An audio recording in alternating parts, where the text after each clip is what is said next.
So, Sabrina, talk to me about why you've decided now, after all of this time, to go public.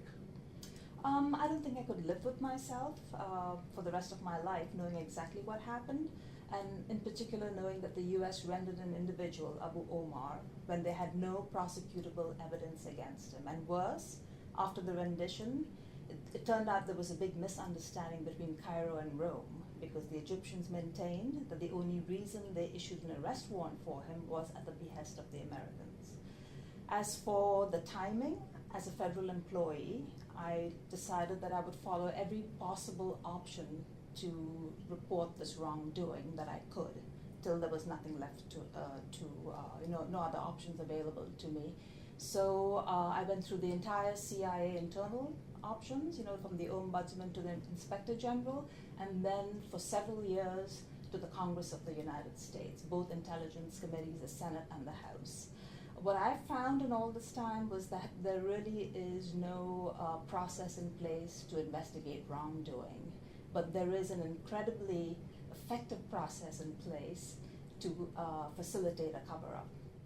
Well, Rome had to get an arrest warrant for Abu Omar to send him to Egypt.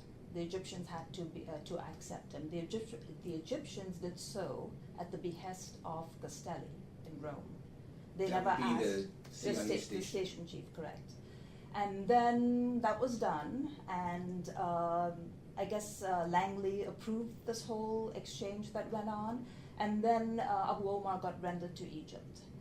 After the rendition, Egypt came back and said, "Where's the information to prosecute him?"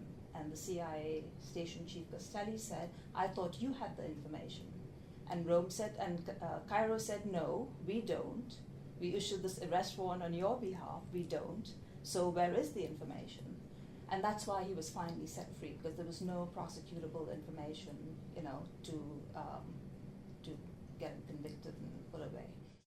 I think Castelli really, really wanted a rendition. People were doing renditions. It was a tool in this, the U.S. Counterterrorism toolbox, and it was a big deal to do a rendition.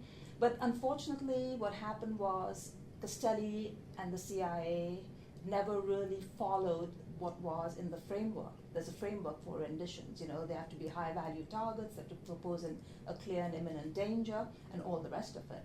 So Castelli kept trying to make a case for this, and the only case he kept trying to make was information provided by DIGOS, the Italian police, to Bob Lady, who was the base chief in Milan at the time.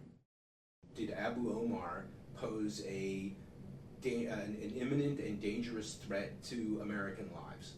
If he was dangerous and posed an imminent and clear danger, the DIGOS, the Italian police, would have picked him up right away. He was under investigation for 2 years, and pretty aggressive investigation on the part of DIGOS, and they found that his activities did not meet a threshold in Italy with which to prosecute him. In the meanwhile, he disappears. Now again, if he was such a dangerous terrorist, as soon as he disappeared, there should have been an arrest warrant out for him, and there wasn't. And then mysteriously 2 years later, the Italians decide to issue an arrest warrant against him on all these charges. What happened in those 2 years, and at whose behest did they issue this arrest warrant? You assert that you were not involved in this operation. Mm-hmm. And you also assert that you should have been extended diplomatic immunity when the charges came out. Can you talk about that? Yeah, because my position was really based in Rome, so it was diplomatic immunity, because there are numerous letters that went to the embassy over here, because I was sent up to Milan to replace somebody whose assignment got cancelled at the last minute. So my position was in Rome, which meant I should have gotten diplomatic immunity, and all the court documents only note my assignment in Rome, not in Milan. So yes, I should have gotten diplomatic immunity, because again, this wasn't something that someone cooked up. A few of us cooked up, woke up one morning, decided to render someone, obviously. This renditions are all authorized by just one person, the President of the United States.